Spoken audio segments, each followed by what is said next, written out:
स्वामी जी, हमारा भारत का कुछ 25-30 साल पहले जो युग था, जिसके अंदर 20, 25, 30, 50, 100 लोग एक साथ रहते थे, लेकिन धीरे धीरे परिस्थितियां बदली।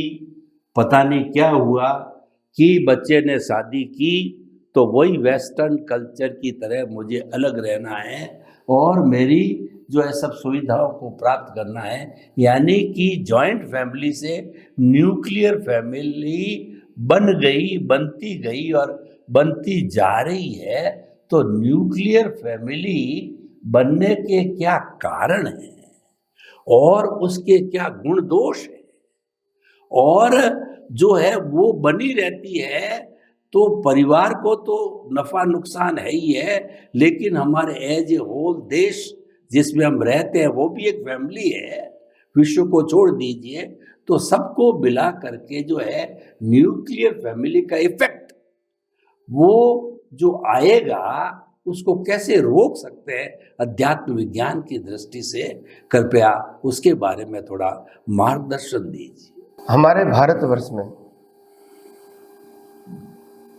पुराने जमाने में सभी के घर और घर के अंदर मेंबर्स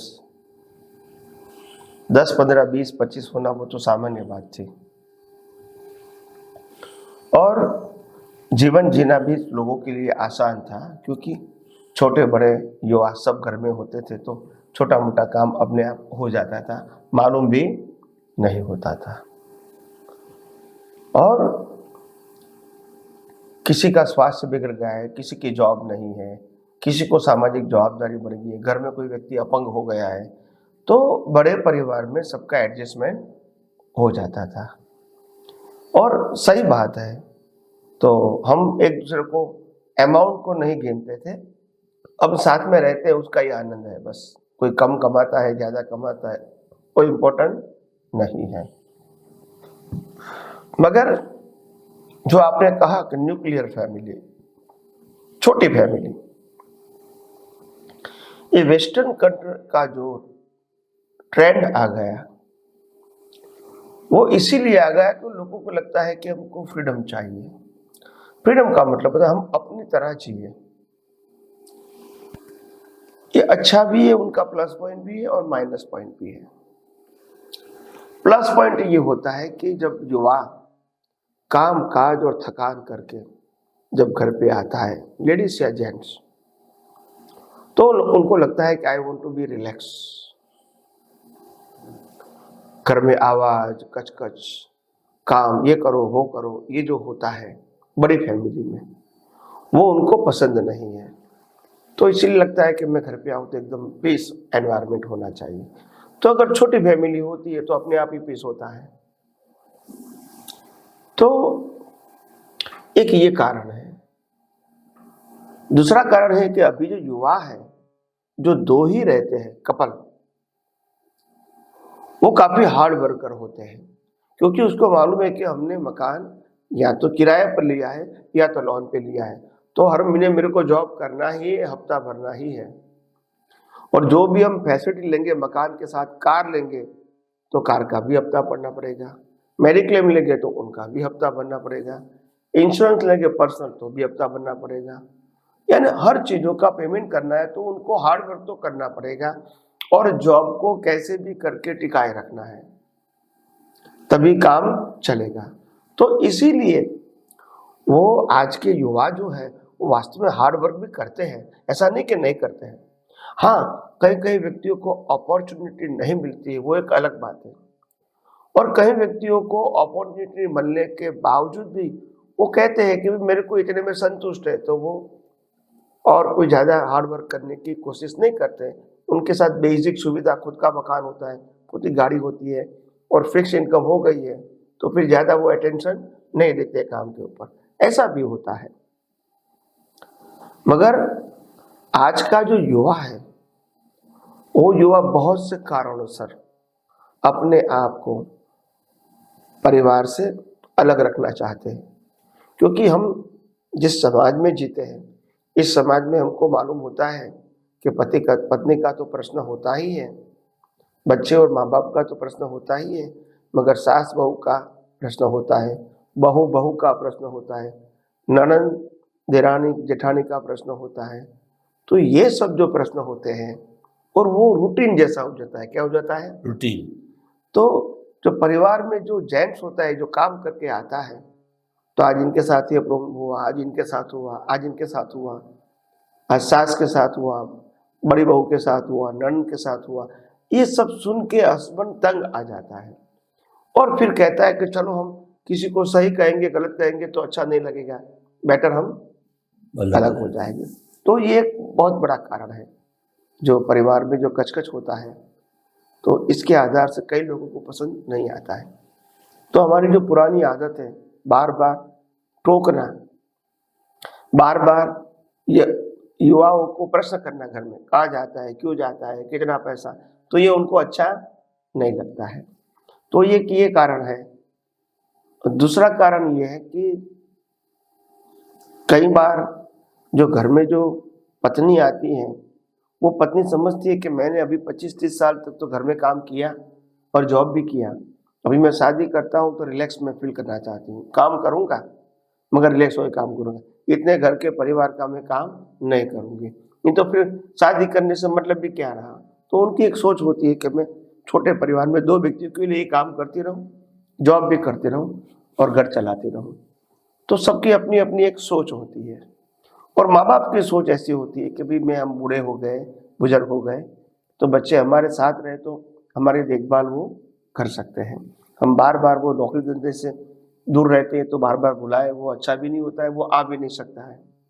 तो ये दोनों का प्रश्न तो रहता है, मगर उसमें तो रास्ता यही निकालना है कि आप एक दूसरे को कन्विंस करके कितना साथ में रह सकते हैं।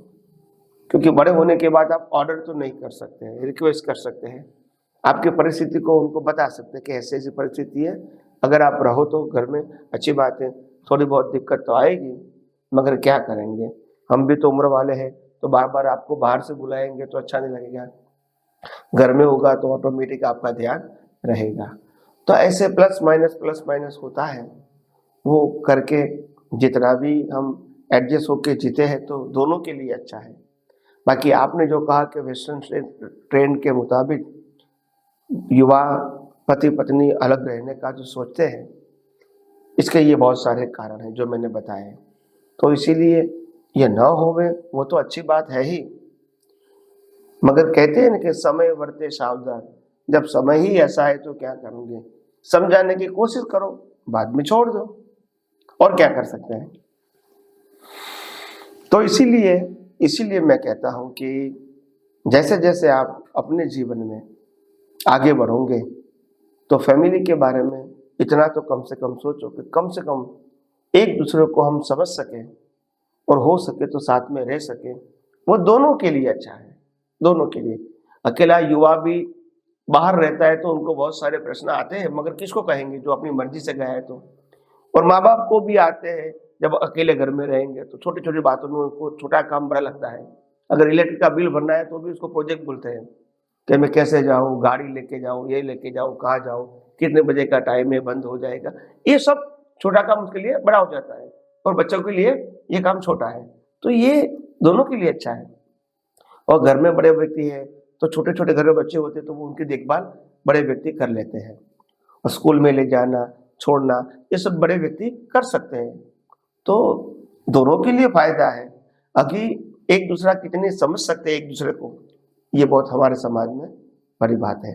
तो आइए हम और ज़्यादा भी इस विषय में आगे आगे अध्यात्म विज्ञान के टाइटल के नीचे हम और ज़्यादा बात करते रहेंगे। स्वामी जी, आपने न्यूक्लियर फैमिली जो भी ट्रेंड चल रहा है उसके कारण, निवारण, उपाय के बारे में उपदेश दिया, और बहुत सुंदर उपदेश दिया कि न्यूक्लियर फैमिली हमारी समझ नहीं है, हमारा ट्रेंड नहीं है, हमारी परंपरा नहीं है, ये वेस्टर्न का है।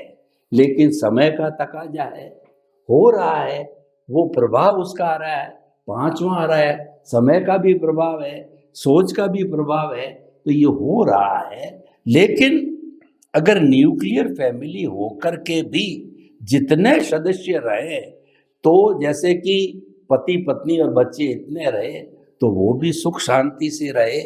और कम से कम इतना तो हमारी संस्कृति के अनुसार, आपके कहे अनुसार बताया कि माँ बाप तो सबके होते हैं, तो कोई न कोई भाई माँ बाप को दुख न हो, कष्ट न हो, तो उनकी सेवा रूप में आगे आकर के अपने साथ रहना चाहिए। क्योंकि अपनी अपनी लाइबिलिटी तो न्यूक्लियर फैमिली सुख से दुख से अपने आप करेगा, लेकिन इतना तो होना चाहिए ताकि कि हमारे जो वृद्धाश्रम के बारे में हमने लंबी बात की थी, वो कॉन्सेप्ट ही खत्म हो जावे, वो बने ही नहीं है, उसकी आवश्यकता ही नहीं है, वो हमारी सोच ही नहीं है, वो हमारे ब्लड में ही नहीं है, पर क्यों आ रहा है उसको रोकना है। स्वामी जी आपका बहुत बहुत धन्यवाद, आपके प्रति कृतज्ञता।